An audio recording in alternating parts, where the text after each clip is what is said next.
My name is Verity. I am 22 years old. I moved to New York City because I had one dream: to become an actress. I remember that first day. I stepped off the bus with nothing more than a small suitcase and a heart full of hope. I had no family here. No one waiting for me. Just me, my suitcase, and a dream that felt bigger than the city itself. New York was loud.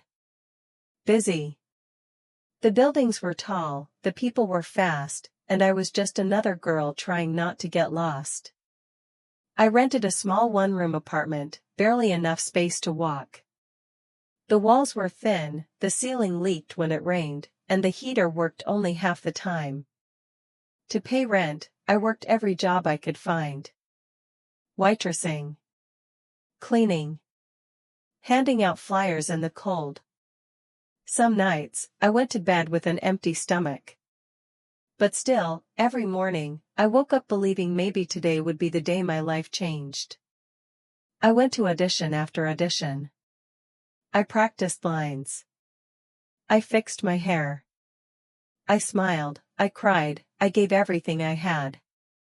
But the answer was always the same. No. You're too young.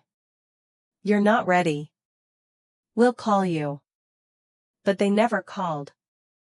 I would walk home, staring at my reflection in the subway window, asking myself, am I good enough? Am I just chasing a dream that was never meant for me? Some nights, I thought about packing up and going home. But where was home now? I had burned my bridges. New York was all I had. Then, one afternoon, everything changed. My phone rang. It was Mr. Paul, my manager. He rarely had good news, so I almost didn't pick up. But this time, his voice was different. Verity, he said. I have an unusual offer for you. My heart raced. Was this the role I had been waiting for? He explained. A very rich old man was looking for a young actress. But this wasn't for a movie. This was something private. I didn't understand. What do you mean, private? I asked. Mr. Paul hesitated. Then he said, the pay is huge. Enough to solve all your problems. I froze. Money. The one thing I never had. The one thing that could make my life easier. But what kind of role was this? Was it safe? Was it even right? That night, I sat in my tiny apartment, staring at the cracks on the ceiling. I thought about my unpaid rent. About the empty fridge. About the rejection letters piled on my desk. And the next morning, I called Mr. Paul. I said yes. The house was enormous. A mansion, with white pillars and golden lights glowing from the windows. I rang the doorbell. A tall man in a black suit opened the door. Without a word, he led me inside. The house was filled with marble floors, chandeliers, and paintings worth more than my entire life. I felt like I had stepped into another world. Then I met him. William. He was 68 years old. Tall. Sharp eyes. His presence filled the room. He didn't waste time. He looked at me and said, I'm not looking for an actress. I want a wife. My lips parted in shock. A wife. This was the role? He continued. I need a beautiful, quiet wife. A woman who won't ask too many questions. Someone who will simply be there. Then he made his offer. $10,000. Every month. My heart nearly stopped. $10,000? That was more money than I could ever imagine. Enough to change my life forever. He gave me one night to decide. That night, I lay awake in my little apartment. I thought about my dream of becoming an actress. But dreams don't pay rent. Dreams don't fill empty stomachs. Money does. By morning, my decision was made. I said yes. The wedding was small. Quick. Quiet. Almost secret. I moved into William's grand mansion.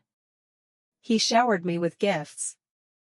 Diamonds, dresses, shoes, and rings that sparkled brighter than the city lights. But there was no love. William never kissed me. Never touched me. At night, his bedroom door remained closed, locked to me like his heart. I was his wife on paper. But inside, I felt like a stranger in his house. There were rules.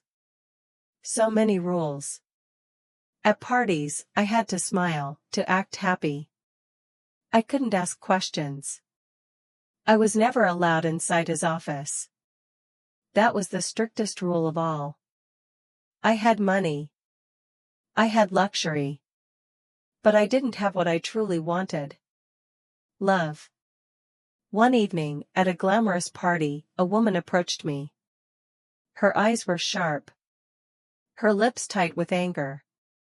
"Hello, Verity," she said. "I'm Jennifer. William's ex-wife."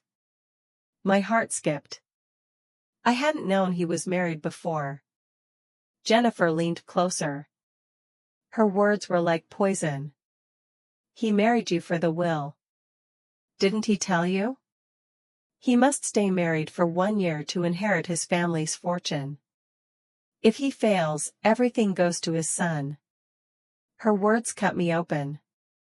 I was not a wife. I was a pawn. Later, I confronted William. "Is it true?" I asked. "Did you marry me for the will?" His face hardened. "Don't listen to Jennifer. She lies. She wants to hurt me." But he didn't deny it. And that silence haunted me. Soon, I met Pete. William's son. He was 27. Handsome. Strong. But his words were cruel. "You're a gold digger," he spat. "You're here to destroy my family." I wanted to explain. I wanted him to know I hadn't planned this. But he wouldn't listen. He hated me. Yet, he was the only person in that house who showed any real emotion. Even if it was anger. At first, we fought every time we met. But slowly, the fights softened. We talked. About dreams. About pain. About William. Then one day, Pete told me something that shook me. "My father is hiding something from you, Verity. Something about your past." My blood ran cold. What did he mean? That night, when William was gone, I broke his rule. I unlocked his office. I searched through the drawers. Papers. Contracts. Nothing unusual. Then, I found a box. Inside was an old photograph. A woman holding a baby. The woman was my mother. And the baby was me. Standing beside her was William. Younger, but unmistakable. I felt dizzy. Why was William in a photo with my mother and me? When he came home, I confronted him. His face went pale. "This is your mother, Brenda," he said quietly. "She was my friend. She was also an actress. When she died, you were only 2 years old. I promised her I would always take care of you." His voice broke. "That is why I married you. Not for money. Not for power. For a promise." I stumbled into the garden that night, confused, heartbroken. Pete was waiting. He grabbed my arm. Don't believe him, Verity. My father is dangerous. He only cares about money and control. He'll use you, just like he uses everyone. But I saw the hunger in Pete's eyes. He wanted the fortune for himself. He wanted me gone. I was torn between two men. One who had lied. And one who wanted me to run. Then one evening, William came to me. He looked tired. Sad. Vulnerable. I never planned to fall in love with you, he whispered. But I did. For the first time, I saw truth in his eyes. Not power. Not control. Love. The 1-year anniversary of our marriage was near. I had to choose.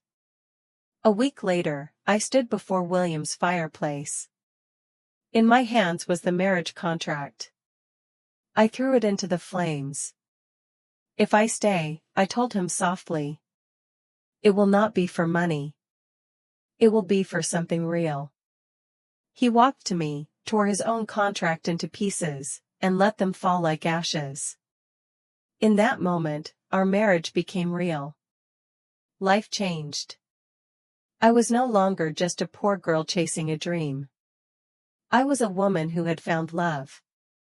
True, imperfect, complicated love. And soon after, I got my first movie role. I no longer needed money to survive.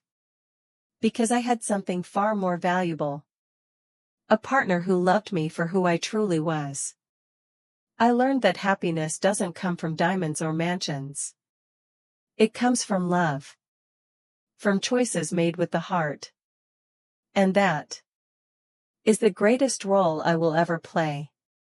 Sparkles, if you enjoyed my story, please like, comment, share, and subscribe. Your support means the world to me.